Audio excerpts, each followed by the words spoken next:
Welcome to The Explainer. So, let me ask you something. Have you ever felt like your English is, pretty solid on paper, but the absolute second you open your mouth in a casual chat, it just gets completely tangled up? Well, you are definitely not alone. Today, we're going to fix that. We are breaking down the core grammar and the exact examples you need to naturally express your hobbies, your emotional states, and your daily routines in everyday conversations. I want to kick things off by looking at this absolutely fantastic quote from our source material. Rich ideas, but a narrow road for English sentences. I mean, think about how painfully accurate that is. You've got this massive, vibrant, bustling city of thoughts in your head, right? But when you try to translate them literally into spoken English, man, it feels like you're forcing a 10-lane highway of traffic down a single bumpy dirt road. It's incredibly frustrating. Your ideas are rich, but the delivery path, it just feels way too narrow. Because of that narrow road, I gotta ask, do you ever just freeze? Like someone casually asks you, so hey, what did you do this weekend? Or what are your hobbies? And boom, mind blank. You know exactly what you did, but suddenly every English word you've ever learned just completely hides from you. Your brain kind of short circuits, and you end up giving this awkward one-word answer. Look, if that's you, validate that feeling right now, because it is literally so common. But the great news? Our sources provide a literal blueprint to confidently smash right through those conversational roadblocks. So, here is our 4-step roadmap for today's explainer. 1. The perfect conversation framework. 2. Fixing core grammar roadblocks. 3. Expressing hobbies and emotions. And 4. All-purpose sentences for real life. Let's jump in. Starting off with Section 1. The perfect conversation framework. Building your blueprint. Okay, so before we even touch vocabulary or grammar, we absolutely have to talk about structure. Because here's a secret. A truly great conversation isn't actually built on flawless textbook grammar. It's built on connection, clarity, and a logical flow. Enter the AREC framework. Answer, reason, example, conclusion. Think of this as your ultimate conversational safety net. When someone asks you a question, don't just ramble, right? First, give your direct answer. Second, provide a reason why you feel that way. Third, drop a specific example to really paint a picture. And fourth, wrap it up with a quick conclusion. If you follow this path, your ideas are going to flow so naturally, and you'll never lose your train of thought or get nervous halfway through a sentence again. Moving right along to Section 2, fixing core grammar roadblocks, so you can start sounding like a native. Now that we've got our blueprint, let's smoothly shift gears and clear up the most common grammatical speed bumps. You know, those tiny little errors that instantly interrupt the flow of a really good chat. Look at the left side here. I like to listening music. Oh man, this is such a common mistake. The rule here is actually super simple. You just have to choose a lane. After the word like, you can use to plus the verb, so I like to listen to music. Or you can use verb plus ing. I like listening to music. But you can never, ever mix the two together. Keep it clean, pick one, and stick to it. Now, this one brilliantly illustrates the danger of literal translation.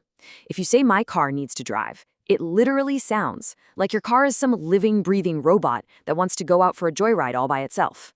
But cars don't drive themselves, do they? This is where using the natural passive voice is just essential. My car needs to be driven, which usually just means you need to take it out once a week so the battery doesn't die. It's a tiny tweak, but it makes a massive, massive difference in sounding totally natural. Okay, here's another big one. Describing time and commutes.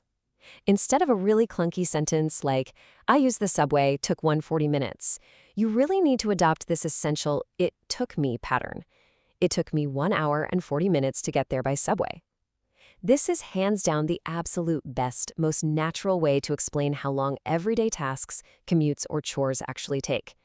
Honestly, just lock the phrase, it took me, into your memory right now. It's a total game changer. All right, Section 3, expressing hobbies and emotions, going beyond the basics. So, we know how to build our sentences, and we've cleared away those pesky grammar roadblocks. Now, let's dive into the actual content. What should we be saying when we talk about our personal passions and our mental health? To get there, we first need to define emotional well-being. It's not just the absence of being sick, right? It's the state of feeling healthy, balanced, and happy in your mind. And as our sources point out, this is very often supported by engaging in fulfilling daily activities, or in everyday English, our hobbies. This really anchors our discussion on exactly why making time for hobbies isn't just some luxury. It's absolutely crucial for our mental health. The really crucial point here is understanding that not all hobbies do the exact same thing for us. Look at these four main types. Relaxing hobbies, like reading or listening to a podcast, specifically calm the loud, anxious mind. Creative hobbies, like painting or journaling, allow you to express hidden emotions that you might not even have the words for. Physical hobbies reduce all that tight, built-up stress you carry in your body. And social hobbies, they build connections and fight off loneliness. So next time you're talking about your hobby, try explaining which of these specific benefits it gives you. It makes for such a better conversation. I absolutely love this quote from our research. Hobbies are like a small safety zone in a busy life. Just think about how beautifully descriptive that is. Engaging in a hobby gently pulls our attention away from all those loud, anxious thoughts about work or money, and it brings us safely back into the present moment. It's literally like a little pocket of peace you get to create just for yourself. But hey, we also have to talk about the modern reality of hobbies, right? Which brings us to screen time. This is the amount of time we spend just staring at our smartphones, tablets, or computers. And while watching YouTube or scrolling social media can definitely be a fun, tech-based hobby, our sources note it can dangerously blur the line between something that's relaxing and something that's draining. If it's heavily overused, high screen time becomes a blaring warning sign for our mental health. And that brings us to Section 4, all-purpose sentences for real life, scaling from beginner to intermediate. Let's look at how we can actually scale all this up into real-world applications. So a beginner might say, hobbies help people take a break from stress. And hey, that's grammatically correct, but it's a little bit flat, isn't it? Now look at the intermediate upgrade. Hobbies help people manage stress because they give the mind a healthy break. See what happened there? By simply adding a logical reason, using that magic word because, you instantly upgrade a standard basic sentence into a rich, thoughtful conversational statement. Let's check out another example of leveling up. The beginner says, creative hobbies make people feel more free.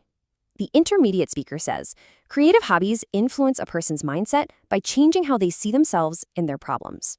Wow, this perfectly demonstrates how expressing the deeper why behind an emotion makes your side of the conversation so much more compelling for whoever's listening. You're not just stating a dry fact anymore, you are sharing a real perspective. Now, if you want an incredible, ready-to-use, all-purpose sentence, you have got to try this one. It is a simple way for me to relax and clear my mind. Seriously, you can confidently apply this to almost any daily routine. Someone asks, why do you listen to music on the crowded subway? Oh, it's a simple way for me to relax and clear my mind. Why do you take a walk every single evening? Exact same answer. It is natural, it sounds incredibly native, and it's highly effective. Oh, and here is a fantastic phrase to use if someone asks about your hobby and you secretly feel like it's a little bit boring. Just say, it's common, but it's very relaxing for me. Maybe your hobby is literally just listening to old 2000s K-pop, or doing the dishes, or organizing your desk. By throwing in, it's common, but you add this wonderful layer of genuine personality and humility. It instantly makes you sound so fluent and incredibly comfortable in your own skin. Before we wrap up, let's quickly correct one more incredibly common vocabulary mix-up, especially when we talk about our digital hobbies. When you're talking about streaming music or having Netflix, please don't say, I spend the subscription fee. The natural English phrasing is, I pay a monthly subscription fee. Keeping these little money-related phrases sharp and accurate is going to really elevate your overall conversational polish. You know, when talking about hobbies in English, a really great conversational topic to bring up is the modern struggle of just finding the time for them. Modern life is so fast-paced and highly competitive, right? And technology so easily steals our free attention. But the key takeaway you can share in a conversation is that we really don't need hours and hours of free time. Even just 10 to 20 minutes a day dedicated to a small, consistent routine is deeply, deeply meaningful for our emotional well-being. But we do have to touch on the final, slightly heavier concept of this explainer. What actually happens when a hobby goes too far? Well, that brings us to addiction. This is defined as a strong and harmful need to regularly do something, taking up way too much time and preventing a person from being productive. It is the direct opposite of a healthy, life-giving hobby. It's basically when the activity stops serving you and you start serving it. Which leads me to ask you this pretty heavy-hitting question directly. When do you know that your hobby has actually become an addiction? I want you to actively reflect on your own daily habits right now. Look at your smartphone's weekly screen time report. Is your time spent watching videos or playing games a genuinely relaxing break, or is it literally stopping you from living the rest of your life?